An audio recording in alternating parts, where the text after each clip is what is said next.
If you believe TikTok, the average man thinks about the Roman Empire at least a couple times a week.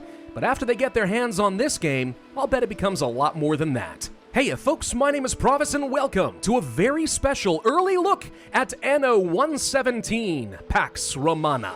I've been a fan of the Anno franchise for a while, so when Ubisoft reached out to me to ask if they could not only get me an early preview of the game, but also sponsor me to make a video about a Roman-themed Anno game, how could I possibly refuse? That's right up my alley. So a few days ago, I got to put hands on the game for about 4 hours and record my gameplay to share with all of you. And that's exactly what we're going to do in this video. We're going to talk about what I saw, how this game works, where I think it does things really well, and where I see opportunity to make this the most ambitious Anno game to date. Before we get started though, a couple of very quick disclaimers. First off, be aware that everything you are seeing in this video is very much an early work in progress, and some things are subject to change. So the final experience might be a little bit different from what you'll see today. Also, as I said earlier, this video is sponsored by Ubisoft, and a very big thank you to them for that. I'm quite excited about this game and where it is going. If you guys want to learn more, there will be a link in the description down below. But without any further ado, let's get started. So one thing that's interesting about Anno 117 right off the bat is you are going to be playing as a specific character role in the world. That of a new governor appointed by the Emperor in far distant, untamed, and uncivilized lands. This will give you a blank canvas to bring the Pax Romana to the natives of these lands and really build up your dream Roman city from scratch. And it all begins by placing a villa, a governor's mansion, right smack dab in the middle of a new island. Now, something you probably should be aware of, there is military conquest in this game eventually, though I'm not going to cover that too deeply in this video.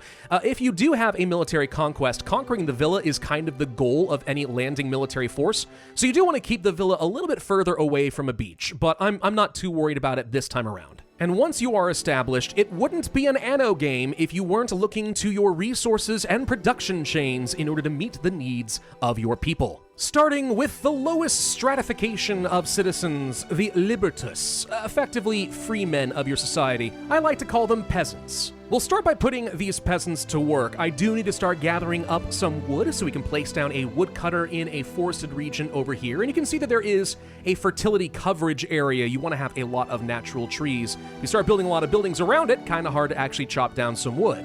We'll place that, we'll make sure everything is properly connected by a road to our trading port, which is the lifeblood of our island. And then within immediate range of that woodcutter, we're going to be placing down a sawmill, which will convert the logs into planks. And just like in past Anno games, it's pretty easy to figure out what buildings you're going to need in a production change. In our case, all we have to do is click on construction materials, click on planks, and right off the bat, you can see exactly what's going to go into that production and just click on the resource and boom, there's the building you need. So the UI is pretty intuitive and easy to find the buildings you need for a resource. But all of that aside, now that we are producing some planks, I can actually start using that as a construction material, and I'm going to place down a handful of different Libertus residences near my villa, just so we will be able to increase our population and get more workers that I can tax and, produce things with. And just as importantly, these houses are a very good way to figure out what needs of your citizenry is currently unmet. So in the case of these peasant Libertus, we know that they want some porridge as a very basic food source, and if I were to click on the porridge icon, we can see that we need to plant down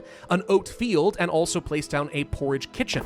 They also want sardines for a bit of food variety, so we can then click on that button and place a fisher's hut down by the shore. Now, as we start building up some of these very basic production chains, of course, we're going to need a place to store some of those resources so they can easily be distributed amongst the population. Also, we don't want our workers to have to travel too far in order to get the resources they need or just drop them off. So one thing that's obviously very important in this game, just like previous Anno games, is placing down warehouses strategically throughout your city, just to reduce the travel time. And we'll go ahead and do that right next to my villa and my kitchen, also within range of the farm. Now, food is good and all, but obviously your people have more needs than just that, and that's where we want to place down, let's say, a market in order to build up some economic distribution. And if we place that within range of the houses, they will build up their happiness and their needs. Also, we want to place down a tavern so that people have a place that they can relax at the end of the day. Or in the case of this man right here, dance around all day, every day. Oh, he looks so happy. With those needs met, we can then turn our attention to getting some tunics and some hats, which actually are going to work very similarly to the porridge. It's a pretty simple farming and then refinement resource. So we're going to be planting down some flax and a tailor so that we can turn those into clothes. And we also need to get some sheep, plus we need to get a hattery so we can make some of the hats. The Freeman Libertus are honestly not that very difficult to please because they have very simple needs. So if we were to click on any of these houses, we'll see that all their needs are met. And this is very important because happy citizens who have all their needs met are not only going to get you the maximum number of residents per house, which is important for space efficiency, but also increase the tax base, which means you have a little bit more income to play with. So it's very important you meet the needs of your consumer economy. But from here on out, the game is about to get a lot more complicated because we are unlocking the second stratification of our citizenry, the plebeians. These workers go beyond simple freemen. They are the proper citizenry of your empire, and as a result, they do have higher expectations than the simple libertus would, but they also can work more advanced jobs. To add plebeians into my city, I'm going to need to upgrade some of the existing housing that have their needs fully met. But in order to do that, I'll need a whole new construction material, clay tiles. This, of course, would mean that I need to extract some clay at a clay pit, and there are actually several different points along the rivers or other water sources where we can extract the clay, so we'll go ahead and place one of those down, and then obviously we'll need to bring that to a kiln in order to turn them into tiles. But in order to fire that kiln, I'm going to need charcoal, and charcoal is going to be made by taking some extra wood, so we'll add on a second woodcutter, and then turning that into charcoal at a charcoal pit, and then we can fire everything together at the kiln in order to make a more advanced resource. And here we can see that the production chains are just starting to get a little bit more complicated. With the tiles complete, I can upgrade my existing residences and effectively promote the citizens that live within. But of course, this means that I no longer have enough of the Libertus in order to work some of my more menial jobs, and I'm going to have to start expanding the city in order to keep that going. So the more resources you unlock, the more production chains that you have, the more you kind of have to build out that pyramid and stratification of your citizenry in order to keep everything running smoothly. And that, of course, means more needs that need to be met, and you have to keep building out the resources you were building before, and this is kind of the classic gameplay loop that we see from all the previous Anno games. Ultimately, you really want to have all resources in the game either produced directly within your city, or you could of course start trading with some rival powers in order to gain those, but self-sufficiency does require quite a lot of work, and getting a nice, delicate trade network put together is the primary challenge of the game.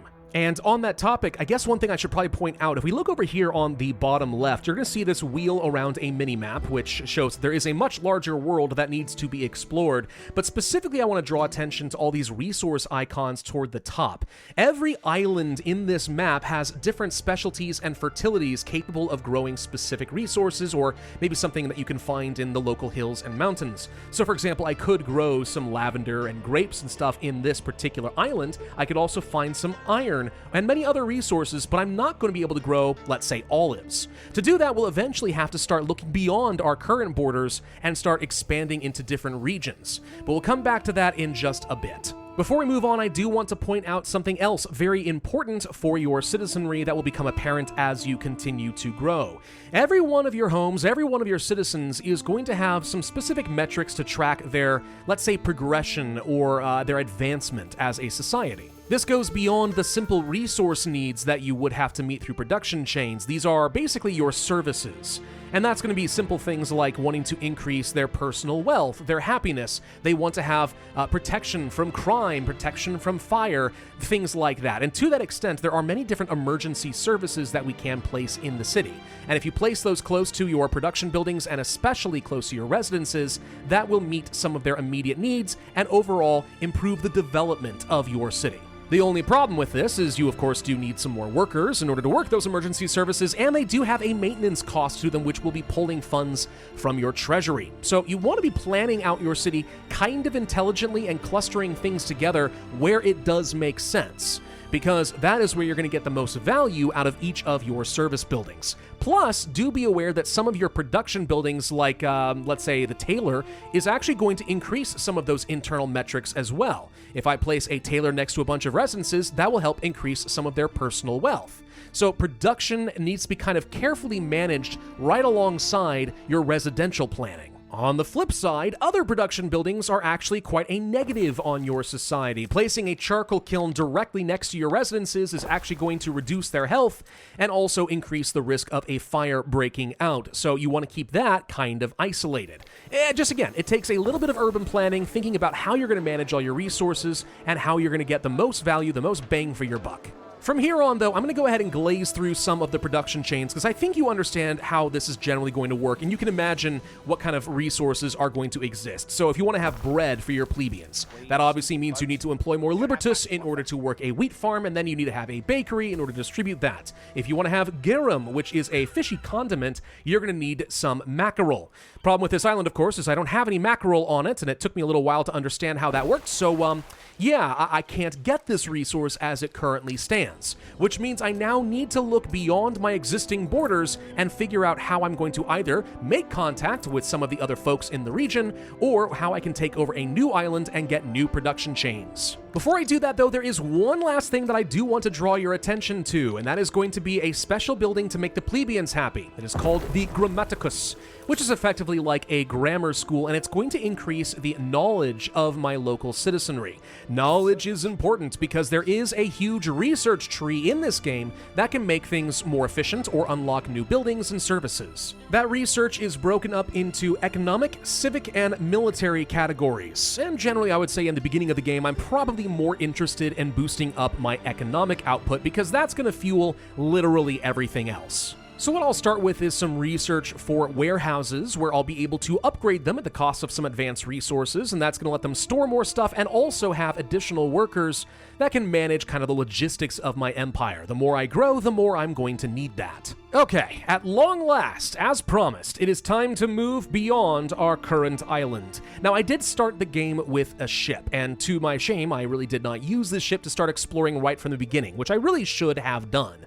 But there are other islands out here in this sea, and there are other governors or various different players who are currently controlling those islands. These are potential rivals, potential friends, and of course, more importantly, potential trading partners. And some of these rival players are going to have, different personalities of their own. So for example, we first met Governor Terragon of Ithacus, who is basically a glorified farmer. This guy doesn't really like me too much at the start of the game, and he doesn't even have enough reasons to enter into a trade pact in the first place. So we're going to have to make him like me eventually. And if we use the diplomacy screen, we can see exactly what reasons are holding us back. In my case, I simply haven't made enough of a progress as a governor from a development perspective, nor do I even have enough of an economic base to be worth his time. It's okay though, I will sway him eventually, and the good news is there are other fish in the sea, so to speak, other more neutral minor powers who might be a bit more accommodating. Like this spoiled lady over here, Diana, who likes the finer things in life. So if I am able to start producing some high quality goods or luxury goods like, let's say, a bunch of lavender,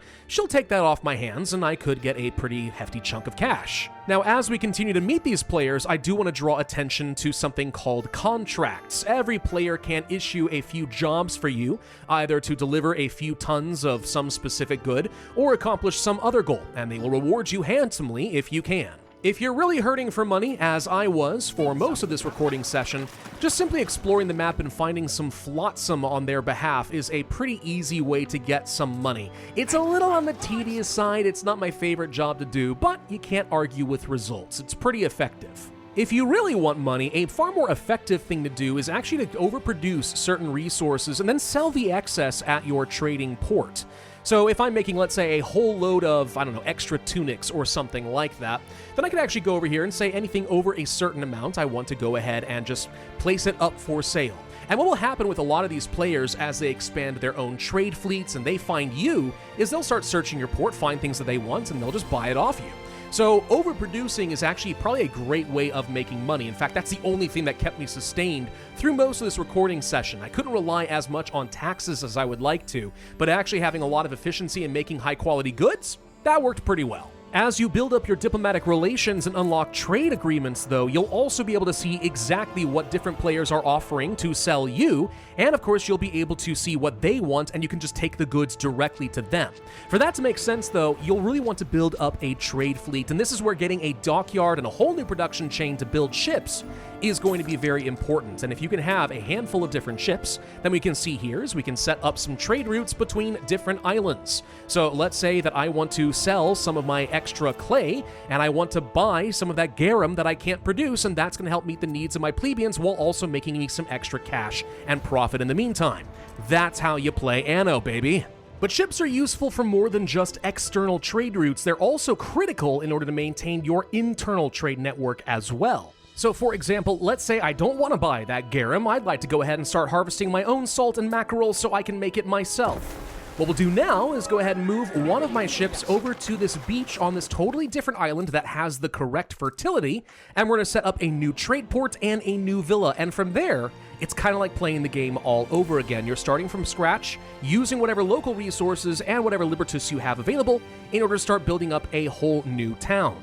But in order to meet the needs of your new citizens, you're going to need some of the resources that were produced on your home island. And then, of course, you want to take whatever you produce here and send it back as well. So this is where having some of those extra ships produced is great. You can set up an internal trade route and say, pick up, let's say, a bunch of planks and charcoal and other useful materials over here, then drop them off here, pick up the mackerel and the garum, bring them back, refine it, and boom, there you go. You've created for yourself a much more robust empire. And there's quite a few different resources in the game, and not everything is going to be obtainable within only like 2 islands. You'll have to get a third or even a fourth in order to get things like, I don't know, dyes, marble, etc., etc. And that need becomes much more pronounced because eventually you're going to unlock the third stratification for your citizenry, the equites, privileged citizenry, who, of course, just like before, will be obtained by upgrading the plebeian houses and have a whole new set of needs and requirements on top of everything that came before. But in return, you'll be able to start placing some of the most beautiful and advanced structures that are available in the game.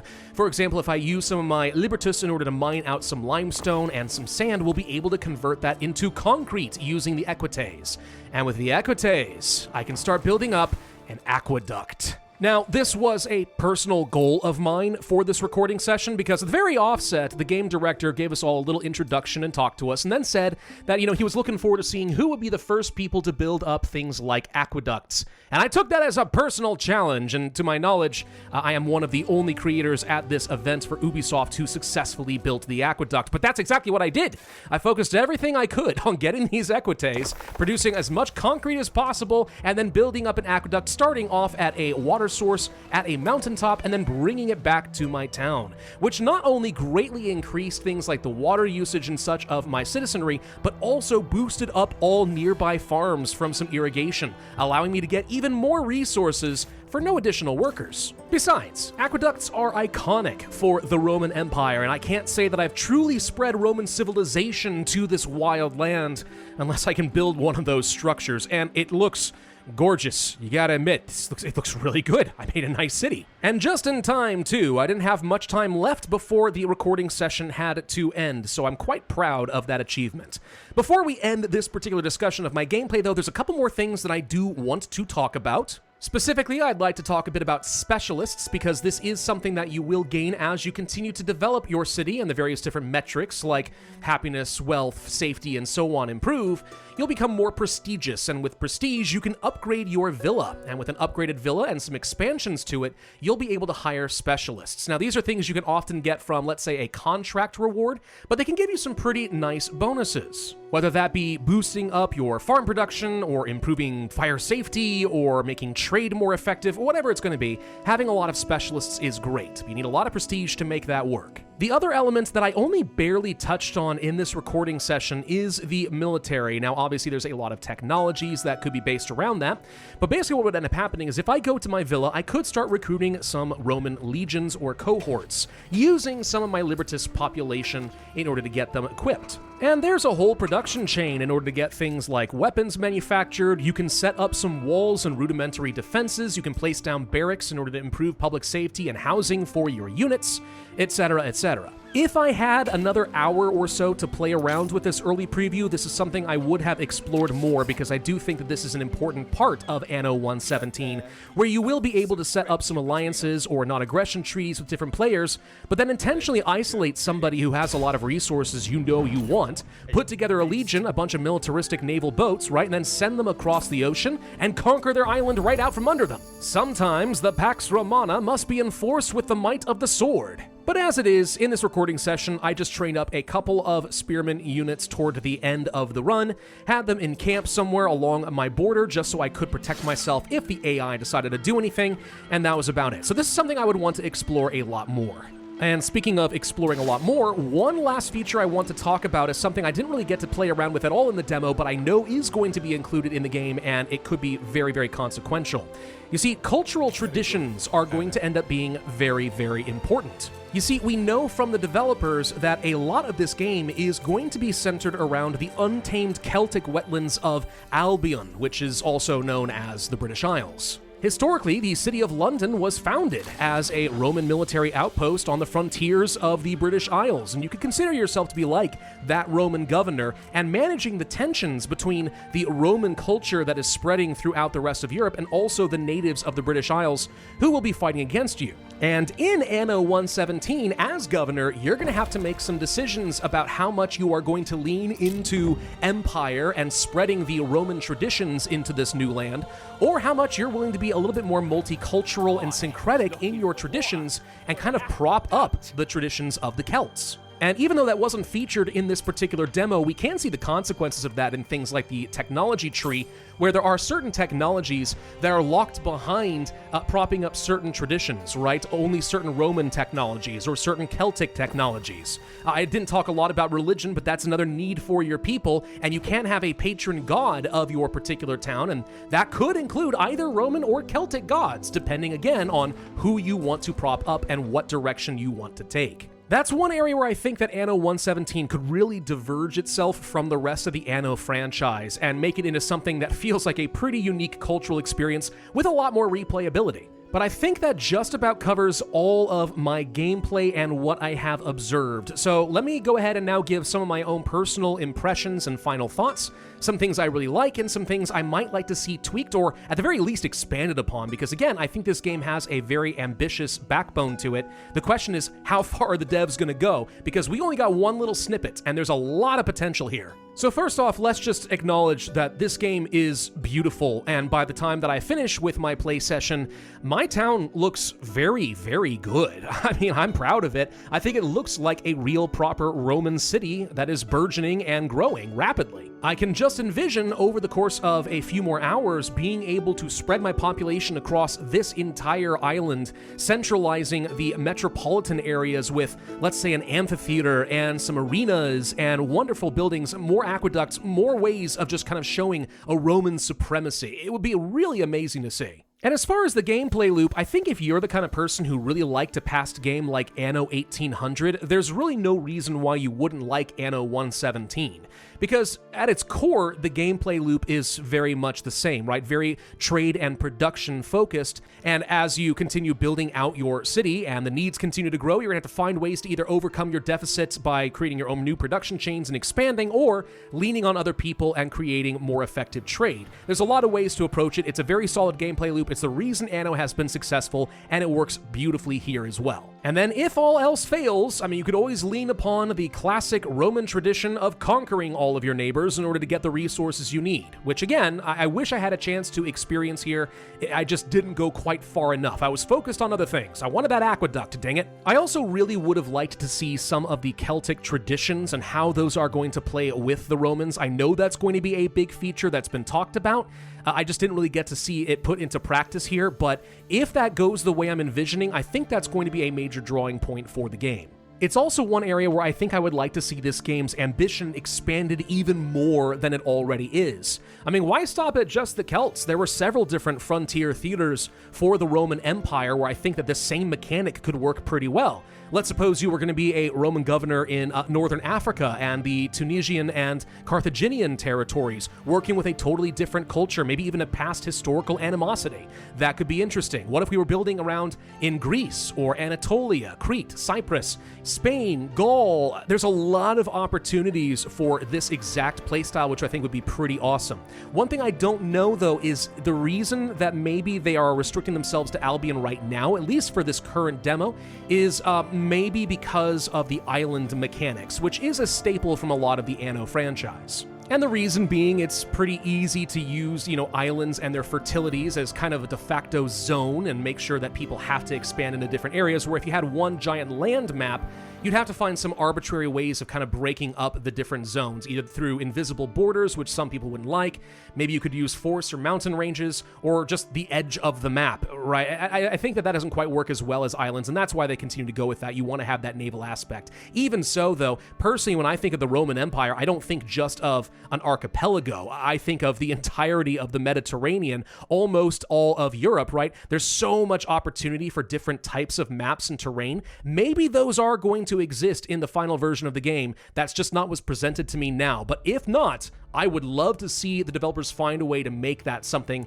as part of the game in the future, because that could be really fun. Especially if it does end up leaning on the different cultures that were subjugated by the Roman Empire historically. It just plays beautifully with the infrastructure that has already been created and shown off in Anno 117. But we will see. As I said, this is a work in progress build. There's a lot of things they probably haven't shown us yet, and I'm looking forward to finding out what they're going to be. Overall, I think that Anno 117 is going to be a game that you want to keep your eye on, especially if you've enjoyed the Anno games of the past, because this does build upon the mechanics that have already worked, but presented a whole new flavor that we haven't seen before, and quite frankly, I love the idea of an antiquity city builder, especially in Rome. It just works. However, we do not yet have a release date for the game. We just know that it is going to be coming out late 2025. So if you want to keep tabs on Anno 117, the best thing you can do is wishlist the game, and I will include a link in the description down below so you can do exactly that. And of course, before I end this video, I do want to say again a very big thank you to Ubisoft for sponsoring today's video and getting me an early look at Anno 117. I've had my eye on this game ever since it was announced, so getting to try it out early and show it off to the rest of you guys is a big treat for me. With that though, I will end this video here. Thank you all very much for watching. I hope you guys found this video entertaining and informative about what you can look forward to in Anno 117. If you did, please consider hitting that like button. It really does help with the channel. Of course, leave a comment with your own ideas or feedback, subscribe for my future content, and I will see you guys next time.